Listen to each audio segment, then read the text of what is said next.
Hinamon ng ilang kongresista si Vice President Sara Duterte na magbitiw na kung ayaw na niyang gampanan ang kanyang tungkulin. Ito'y sa gitna ng pagliban niya sa plenary deliberation ng Kamara ukol sa panukalang pondo ng kanilang opisina. Ang ibang ahensya naman, lusot na ang budget proposals sa mababang kapulungan. Yan ang ulat ni Melalas Moras. There is a joint motion to terminate the interpellations on the proposed budget of the Office of the President. Is there any objection?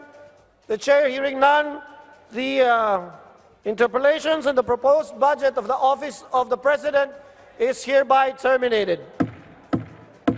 Lusot na sa plenaryo ng Kamara ang higit 10 bilyong pisong panukalang pondo para sa susunod na taon ng Office of the President. Personal na lumuhok sa deliberasyon si Executive Secretary Lucas Bersamin at nagsilbi namang budget sponsor ng ahensya sa plenaryo, si House Committee on Appropriations Vice Chair Toby Chanco. Sa kanyang talumpati, tiniyak ni Chanco na bagamat bumaba ang alokasyon ng OP, hindi maapektuhan ang kanilang serbisyo.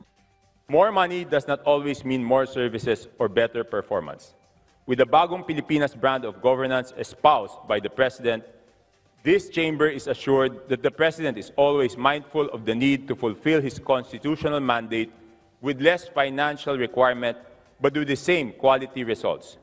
Bukod sa OP, lusot na rin sa plenaryo ng Kamara ang 2025 budget proposal ng Department of Education, Civil Service Commission at iba pang ahensya. Taliwas dyan, ang panukalang pondo naman ng Office of the Vice President nakabinbin pa rin dahil no-show ang mga opisyal nito. Kasi kahapon, 17 oras naghintay ang miyembro ng House of Representatives for the Office of the Vice President to appear before the plenary. Although may pinadala po silang mga abogado, but they are not properly equipped with the authorization. No? So in other words, they're not authorized to represent on behalf of the Vice President. So ngayon po, naka-schedule ang pagtalakay sa budget ng Office of the Vice President. So we will wait until the Vice President shows up and then or any of the representative of the Office of the Vice President.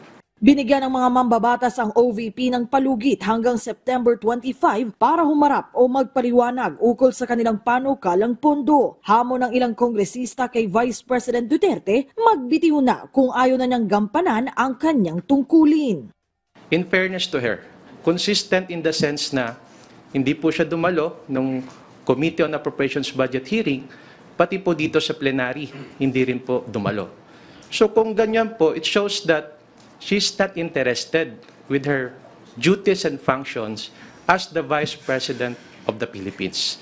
So kung ganyan po yung lumalabas, probably we can ask her to step down as the Vice President. That's clearly a clear sentiment being shared by a lot of members. Kasi alam mo, ano yun trabaho yun, responsibility. This is not even about her, this is about the Office of the Vice President, the second highest position of the land. Una nang iginiit ni VP Sara na nakapagsumite na sila ng mga kinakailangang dokumento sa Kamara at ipinauubaya na nila sa mga kongresista ang pagpapasya sa kanilang panukalang pondo. Sa isang Facebook post, pumalag din ang OVP laban sa umunoy mga hakbang ng paninira sa Vice Presidente, partikular na sa isyong siya ay nasa beach lang sa gitna ng plenary deliberations. Ayon sa kanyang opisina, abala ang Vice Presidente sa pakikipag-ugnayan sa ating mga kababayan. Bukod naman sa OVP, pinatututukan din ni Agri-Party List Representative Wilbert Lee ang budget proposal ng Department of Health. Isinusulong kasi niyang mapalawak pa ang benepisyo ng mga miyembro ng PhilHealth na sakop ng DOH.